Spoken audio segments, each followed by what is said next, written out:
Welcome to Turning Hard Times to Good Times. I'm your host, Jay Taylor, and I'm speaking to you today from Toledo, Ohio, on this, the 22nd day of June, 2021. Before I talk more about today's show, let me remind you that I am the editor of a newsletter called Jay Taylor's Gold, Energy, and Tech Stocks, and that you can subscribe to my letter by going to miningstocks.com. miningstocks.com. We also like to encourage you to consider signing up for Chen Lin's letter, What is Chen Buying, What is Chen Selling? Go to chenpicks.com. chenpicks.com. And Michael Oliver, who is with me today, also we like to encourage you to check his letter out. It's olivermsa.com, olivermsa.com. I do want to thank all of you for listening to this show, making it one of the more popular shows in the Voice America Business Channel. Also want to invite you to keep sending along whatever comments you have about our show to questionsfortaylor@gmail.com, questions, the number 4, taylor@gmail.com. We also do want to thank our sponsors for making this show economically viable, because without them, there would be no show. Novo Resources, Sitka Gold Corp, El Oro Resources, Irving Resources, Hannon Metals, Lion One Metals, SK Mining Corp, NV Gold Corp, and Firefox Gold. Today's show has to do with the outlook for U.S. stocks, and my main guest, Dr. Peter Treadway, will be with me in the second half of the hour, and he's going to talk about that. Joining me in just a moment, Michael Oliver, and Corwin Coe will be with us after the first break. Corwin is he's the CEO of Sitka Gold Corp. So Peter, Peter Treadway, is focused on the global markets and with a real focus on Asia. In fact, he's managing money for clients in that part of the world. He is an economist, has spent time with his lead economist for Fannie Mae in the past, over a 10-year period, many years ago. But when Peter comes on, I really do want to ask him what his views are on the worsening of relations between China and U.S. and how that might impact investments, and are there some investment opportunities for Americans in that part of the world? Those are some of the things that we want to talk to him about, especially in light of the Biden administration, which is generally viewed as being more friendly towards other countries around the world. At least that's what we're hearing. It's the propaganda anyway. And the Trump administration gone now, one would think everything ought to be hunky-dory. So we'll hear what Peter has to say when he comes on in the second half of today's show. And also, as I say, Corwin Coe will be with me after the first commercial break to talk about Sitka Gold, which has 3 different projects that they're working on and drilling this summer, and there could be some very good things happening there. So we'll catch up with Corwin in the second segment. But right now, I'm really happy to tell you that Michael Oliver is with me. Thanks for joining me again, Michael. Hi, Jay. Good to be back.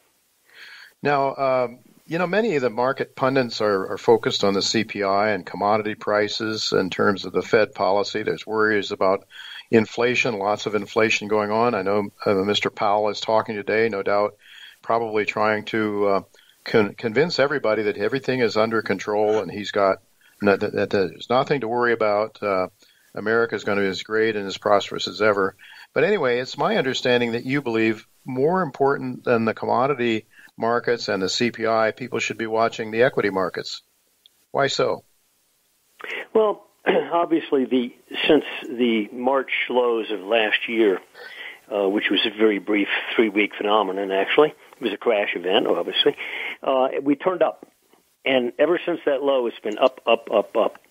So the stock market has not, for the last year, been a negative cloud over sentiment or anything of the sort, and not a negative factor for the Fed to consider.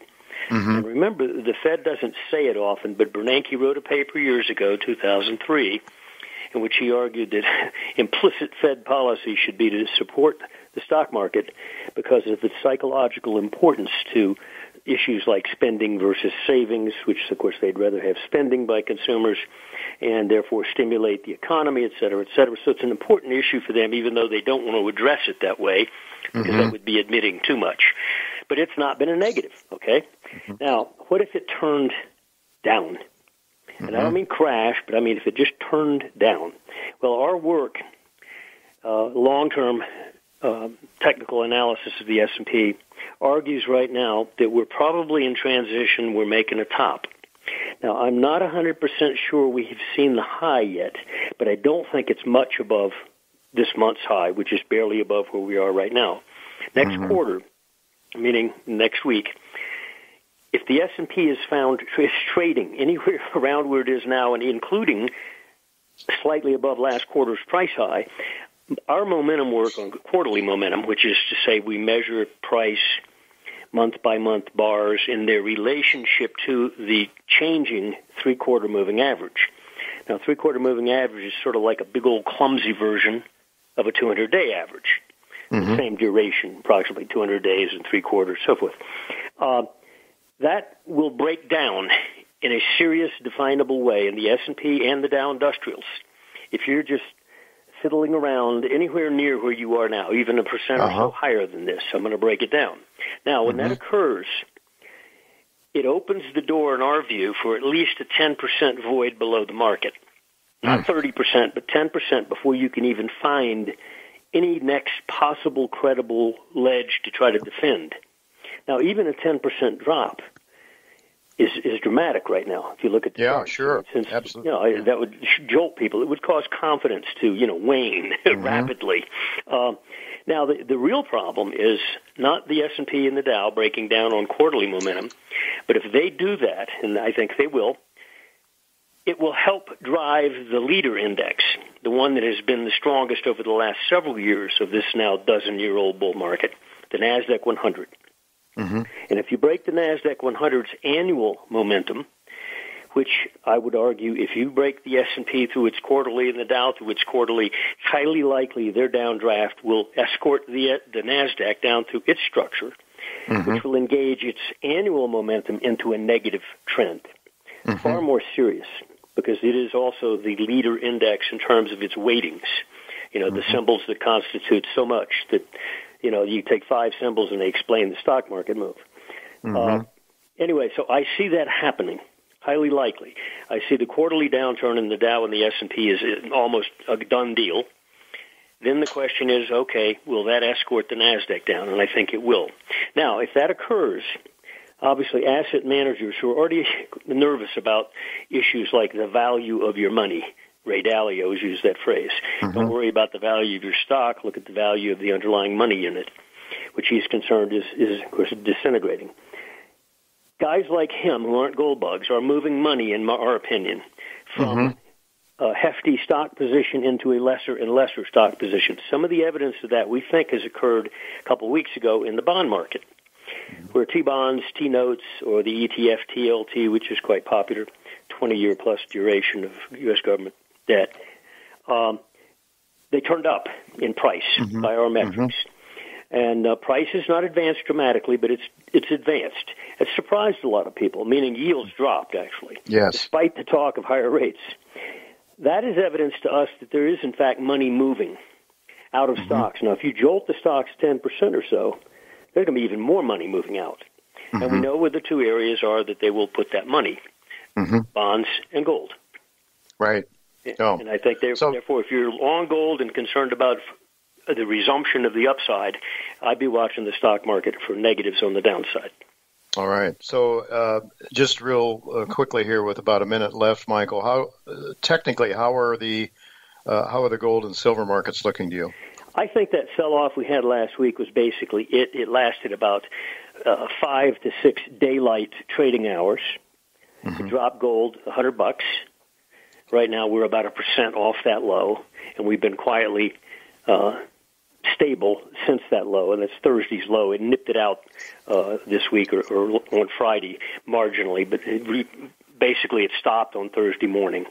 I think that was probably basically you can circle it and say, okay, that's a secondary low. The primary low of the pullback was in March, which is down in the 1670s. Right now we're at 1780. So I don't think this pullback is going to that low. I think this is about it. Now, we've got more evidence we need to see to indicate that.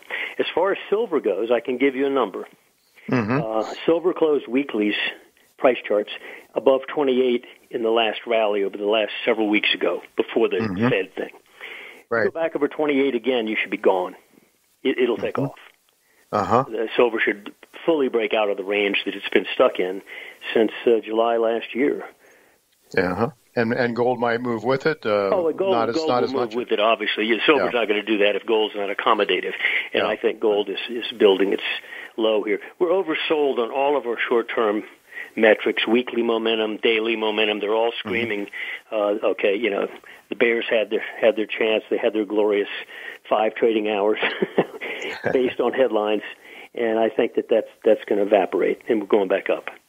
All right, very good. All right, we'll keep our eyes on the equity markets, the S&P, and those 5 big names, especially, I guess, right? Yeah. So, all right. Well, thanks, Michael. Thank you so much for that overview. Very helpful. Thank you, folks. We do have to go to break now, but don't go away because Corwin Coe of Sitka Gold will be with us right after the break.